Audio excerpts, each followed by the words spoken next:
Honorable Winner, do you have something to say? Thank you very much, Chairman. On this matter, I've really seen Honorable Didmus making a thorough presentation on the alternative dispute resolution mechanisms, which involves the inclusion of elders in conflict resolution, which I do agree with, that it is a very viable idea because our court system is so congested.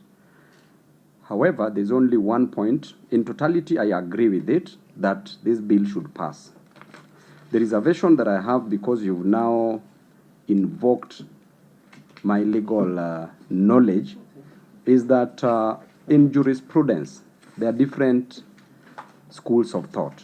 There's the natural school of thought, which says that law emanates from the Almighty, from a deity, from the Almighty God, and that law should have morality.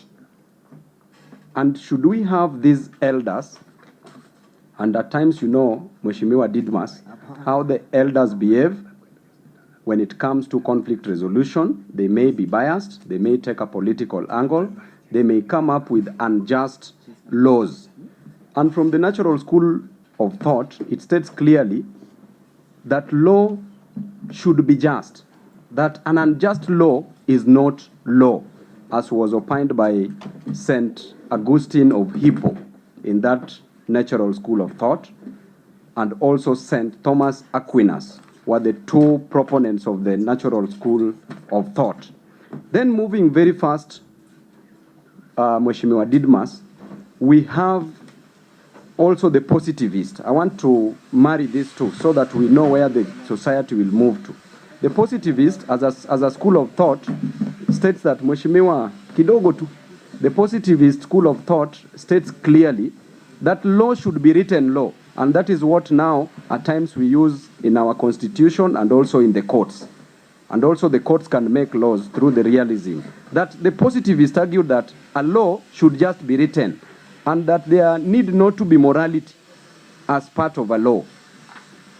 That law can exist without morality.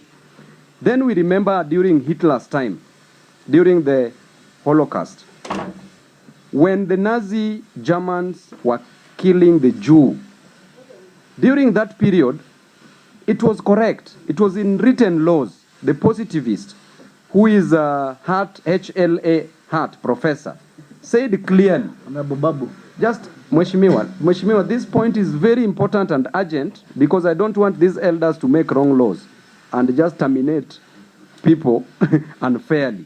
So please just hang on my lips. Thank you, Chairman. So HLA Hart said that, you know, that there should be no relationship between law and morality.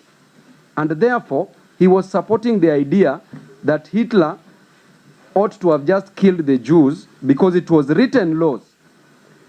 Then Professor Lon Fuller, not Professor, but Lon Fuller, during that debate of HLA Hart versus Lon Fuller, they were arguing.